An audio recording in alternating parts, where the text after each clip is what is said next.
Welcome to While We Were Distracted, the podcast where we explore topics that often get overshadowed in the rush of daily life. So, what happens when the sprawling apparatus designed to protect a nation's critical infrastructure becomes a target itself? Right. Or worse yet. Yeah. According to one whistleblower, what happens when that massive network is actually turned inward against its own citizens? Huge question. It is. Welcome to the deep dive.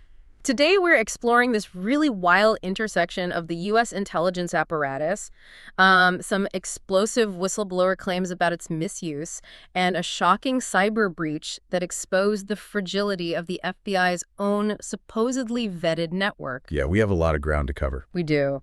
And right up front, I want to say the sources we're unpacking today contain highly politically charged claims, regarding government corruption and domestic surveillance. Right. Very heavy stuff. Exactly. So our goal here isn't to take sides or endorse these viewpoints. We are just imparting the information, analyzing the ideas in this source material to help you understand what's being discussed out there. Just laying it all out on the table. Yeah, exactly. I mean, imagine building this multi-billion-dollar fortress to keep out foreign adversaries, but then, I don't know, handing the keys to anyone who sends a polite email, and then realizing the guards might actually be pointing the cannons inward at the townspeople. That's the landscape we are trying to navigate today. It is a fascinating and honestly a deeply unsettling landscape to explore. Completely. But before we even look at the digital security of this fortress, we really need to understand the history of how it was built, Right. And the human cost of intelligence overreach, at least as it's claimed by an insider. Our source material brings us to Karen Stewart, a former NSA intelligence analyst. And she was actually working within the agency during the events of 9/11, right? She was, yeah. Yeah. Which is crucial context. Yeah, that post-9/11 environment is everything here because after the attacks, the major criticism of the U.S. intelligence community was that they were just severely siloed. Right, nobody was talking to each other. Exactly. The FBI had a piece of the puzzle, the CIA had another, local law enforcement saw something suspicious, but they failed to connect the dots. And the government's answer to that silo problem was the creation of fusion centers. Oh, right. Yeah, the Department of Homeland Security helped establish over 80 of these centers across the country. And the original mandate was entirely understandable. They wanted to fuse intelligence. So getting everyone in the same room. Exactly. The NSA, the CIA, the FBI, state they are. She actually likens the operations running out of these fusion centers to Zersetzung. Okay, wait, let's unpack that term because it carries a lot of historical weight. Zersetzung translates roughly to decomposition. Right. It does. It was a psychological warfare technique that was originally perfected by the East German Stasi during the Cold War. Wow. Yeah. The core philosophy there is that arresting a dissident makes them a martyr. So instead of jailing someone, the state uses its resources to cause the total decomposition of the target's life. Just ruining them entirely. Exactly. And according to Stewart, modern intelligence proxies use similar methods today. The goal is to destroy a person's emotional, familial, and professional standing through relentless covert harassment. And she outlines exactly how they allegedly pull this off bureaucratically, too. Right, the paperwork side of it. Yeah. Stewart claims they generate falsified FISA court dossiers to justify endless 247 surveillance. And for anyone unfamiliar, a FISA court, the Foreign Intelligence Surveillance Act court, operates entirely in secret. It was designed to authorize wiretaps against foreign spies. Because it's a secret court dealing with national security, the burden of proof is heavily modified compared to a normal criminal warrant. Right. So Stewart is essentially claiming these agencies are rubber stamping fake dossiers through secret courts to legally justify surveilling everyday Americans. She certainly is. Yeah. But, her allegations go significantly further than just wiretaps and surveillance. Yeah, they do. Stewart alleges the government uses directed energy weapons, or DWs, to inflict physical harm on targets in their own homes. Which is wild. And even utilizes medical chips to track or experiment on individuals without their consent. Okay, I have to push back here because that is a monumental leap. It's a huge claim, yeah. It is one thing to acknowledge bureaucratic overreach or, an agency abusing a secret court for a wiretap. We've seen historical precedent for that. Right, absolutely. But it is an entirely different universe to claim the government is secretly deploying directed energy weapons and microchips against suburban neighbors. Logistically, it sounds impossible. Exactly. If even a fraction of this is happening, how does the government pull off nationwide localized stalking without a sprawling civilian army to do the legwork? I mean, the FBI doesn't have enough field agents to follow thousands of random people to the grocery store. No, they don't. So who is actually carrying this out on the ground? Well, that is the critical logistical question. And Stewart's answer is that the fusion centers do not do the legwork themselves. Okay. She claims they rely heavily on what she calls civilian vigilantes. Civilian vigilantes. Right. She specifically names corporate partners and organizations as the localized proxies carrying out this harassment. And she explicitly points the finger at one specific organization, Infragard. Infragard. Okay. Right. Stewart alleges that fusion centers use these private corporate networks and security partners to pressure employers to fire targets. Wow. Or to conduct organized neighborhood stalking and basically execute localized campaigns designed to totally ruin a person's life, all under the sanitized guise of an ongoing investigation. Man, if she is claiming a nationwide stalking apparatus relies on private citizens, they would need a deeply embedded, legally sanctioned proxy network. Exactly. Does a network like that even exist? I mean, to understand if her claims about the sheer scale of this operation are even physically plausible, we need to look at the FBI's own documentation on what Infragard actually is. And it is massive. It really is. Looking at the official specs provided by the FBI's Office of Private Sector and the Infragard National Members Alliance, it is breathtaking in its scope. The numbers are staggering. The official documentation cites tens of thousands of members nationwide. Yeah, our sources show over 80,000 members organized into 77 local member alliances. It's an official information-sharing partnership designed to protect U.S. critical infrastructure. And we are not just talking about, local small business owners looking out for shoplifters. These members operate across 16 vital sectors of American life. Right, the big stuff. We're talking about the people running nuclear reactors, the financial services industry, healthcare networks, regional water systems, and the defense industrial base. The people plugged into this network are corporate security managers, IT professionals, emergency directors, and C-suite executives. Which brings us to the vetting process.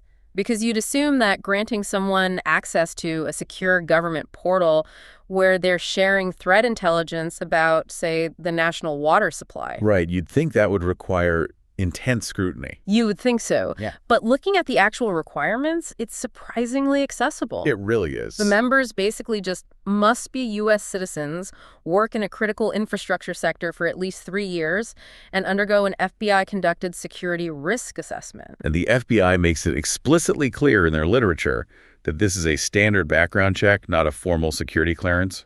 Exactly. No one is getting a top secret or SCI clearance to join Infragard.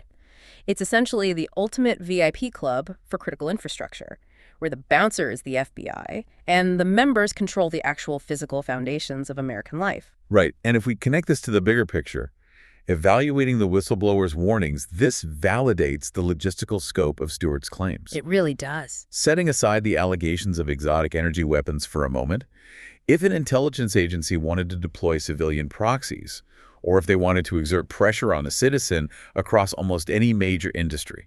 Whether to get them fired, monitor their banking, track their healthcare access. Exactly. This exact infrastructure already exists. The framework is already built. Exactly. You have a deeply embedded FBI-affiliated network of corporate executives and security professionals that is thoroughly integrated into the daily life of the nation. Wow. The physical framework required to pull off the nationwide coordination Stewart warns about isn't a conspiracy theory. It is a publicly documented FBI-managed program. So we have this pervasive, powerful network, and we're told by the authorities that it is heavily vetted, secure, and vital for national defense. Right. But then we look at the bombshell report from Krebs on security. It turns out this supposedly impenetrable fortress was just infiltrated. And it wasn't a highly sophisticated state-sponsored cyber warfare unit that broke the gates down. No, it was a single hacker. A single user going by the handle USDOD. Yeah. In December 2022, this hacker posted the entire 80,000-member Infragard database for sale on a cybercrime forum called Breached. Asking $50,000 for the data. Yep. And the method they used to get past the FBI's bouncer is almost embarrassing for an organization entirely focused on advanced security. It was basic social engineering. USDOD applied for an Infragard account using the real name, the real social security number, and the real mobile phone number of a major U.S. financial CEO. But, and this is the detail that just blows my mind, they used a completely fake email address that the hacker set up themselves. Yes. They registered a corporate-sounding email address that had absolutely nothing to do with the CEO's actual bank. And the FBI approved the application. Unbelievable. The hacker even admitted to Krebs that they fully expected the vetting to take months, or that they would just be rejected outright because the email domain didn't match the financial institution. But they got the green light from the FBI in just a few weeks. I mean, why does a premier cybersecurity network allow such a glaring vulnerability? Well, it almost always comes down to prioritizing convenience over actual zero-trust security. Right. The system is designed to onboard high-net-worth individuals, busy CEOs, and corporate executives.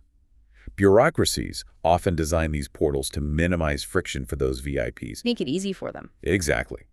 If an executive wants their alerts sent to a personal or secondary email, the system accommodates them. They prioritize user experience over verifying the cryptographic identity of the applicant. And that prioritization of convenience led to a catastrophic multi-factor authentication failure. It did. The FBI portal did require MFA to log in, which is standard, but it allowed users to choose how they received their one-time passcode. Right. They could choose to get it via an SMS text to their phone, or they could choose to get it via email. And because the hacker controlled the fake email address they applied with, they just selected the email option. They completely bypassed the CEO's real mobile phone. Exactly. Yeah. The CEO never received a text message warning them that someone was logging into a federal portal under their identity. Here's where it gets really interesting, though. Once they bypassed the login, getting the data wasn't even a complex hack. No, not at all. US DoD had a friend write a simple Python script to query the site's application programming interface, the API. Right, they essentially automated the data retrieval. Let's clarify how that works for a second, because basically an API is like a digital waiter at a restaurant. That's a good way to put it. Yeah, instead of going into the kitchen and looking at the ingredients yourself, you just ask the waiter to bring you exactly what you want from the menu instantly. Right. In this case, the hacker's script just asked the FBI's digital waiter to bring back every single user profile in the database, one by one, until they scraped the entire 80,000-person directory. The profound irony of this entire situation cannot be overstated. I mean, the FBI's flagship network for protecting the nation against complex cyber threats was entirely compromised because they failed to verify an email address. And left their API completely exposed. Exactly, exposed to basic scraping. And it highlights a systemic vulnerability across their digital landscape. Yeah, the hacker stated that the escrow guarantor for the data sale, the middleman holding the money for the transaction, was a notorious forum administrator known as Pom Pom Purin. Which is incredibly significant because just a year prior, that exact same user, Pom Pom Purin, discovered a vulnerability in a totally different FBI portal. Oh, the law enforcement enterprise portal. Right? Yes. Yeah. They abused it to blast out thousands of hoax cyber attack warnings from a legitimate, secure FBI server. So the fact that these basic architectural flaws keep appearing across different FDI networks shows this wasn't an isolated mistake. It's a pattern of poor digital hygiene. So the doors to this fortress are blown wide open by a guy with a fake email and a digital waiter. Pretty much. What is the actual fallout? Like, what happens when hackers gain access to a network like this? Because looking at the Krebs report, the hacker admitted that the data dump itself was a bit of a dud. It was, yeah. A lot of the highly sensitive fields, like the social security numbers, were just left blank by the users. Right. The database was mostly names, corporate titles, and contact info. But the data wasn't the prize, was it? Not at all. The true motive, according to US DoD, was to leverage the Infragard portal's direct messaging system. They wanted the imposter account to stay active long enough so they could use the trusted, verified identity of this financial CEO to communicate directly with other high-level executives inside the portal. So it was a launching pad for deeper social engineering. Exactly. I mean, if you get a message inside a secure FBI portal from the CEO of a major bank asking you to review a document, you are going to click that link. Precisely. You trust the environment, so you trust the communication. Which brings us to a really telling part of this whole story, the reaction from the actual members of Infragard to the breach. Yeah, this was fascinating. Reading through the commentary on the Krebs article, you have actual corporate security professionals completely tearing the program apart. One member called the official presentations full of windbaggery. Windbaggery. That's rough. They said it provides nothing more than basic open-source intelligence stuff you could get just by reading a morning tech newsletter. And another member explicitly stated they have never, in all their years in the program, seen a situation where Infragard supplied information helped their organization get ahead of a threat. Wow. That is a damning indictment from the very people the program is supposed to benefit. It really is. Okay. They view it as corporate grandstanding rather than actionable intelligence. We really have to tie this back to Karen Stewart's warnings. She claimed that these public-private intelligence networks are weaponized to spread disinformation and ruin reputations. Right. Now, if a hacker can easily infiltrate the portal, bypass the vetting with a fake email, and impersonate a CEO to spread messages to other critical infrastructure leaders, I mean, it completely validates her core premise. It absolutely proves that the system is highly susceptible to manipulation. Yeah. Whether those bad actors are rogue intelligence officers trying to destroy a political dissident, or just cyber criminals looking to phish a water treatment plant manager, the network lacks structural integrity. So we have a whistleblower telling us the system is a powerful, unchecked weapon operating in the shadows. Right. And then we have actual members of the system telling us the intelligence it provides is mostly useless noise. Is it possible it's both? Well, it raises a vital question about the balance of security versus risk in the modern era. Yeah. One commenter on the Krebs article made an astute observation. They asked, essentially, why is the FBI running a social media site? Right. And fundamentally, that is what Infragard is. It's a government-run LinkedIn for the people who control the national water supply and the power grid. That's a terrifying cut. When the government builds enormous databases linking private sector power with federal intelligence agencies, the potential for abuse is incredibly high. And when that database is unsecured and easily compromised by a fake email, it ceases to be an asset. Right. It becomes a sprawling liability to the very critical infrastructure it was supposedly built to protect. Exactly. I mean, if you rely on the power grid turning on tomorrow or your regional hospital functioning during an emergency, the security of these intelligence sharing partnerships directly impacts your daily life. It really does. We've explored the massive scale of the Infragard program, touching every vital sector of society. We've examined the terrifying whistleblower claims about how these networks could theoretically be turned against everyday citizens. And we've detailed the shocking cyber breach that proved just how fragile the whole system truly is. And I want to leave you with a final thought to ponder, looking at where this technology is heading. Okay. In the Krebs article, the hacker bypassed the FBI security using basic social engineering, and then used a simple Python script to scrape the data. Right. An automated tool doing a rudimentary task.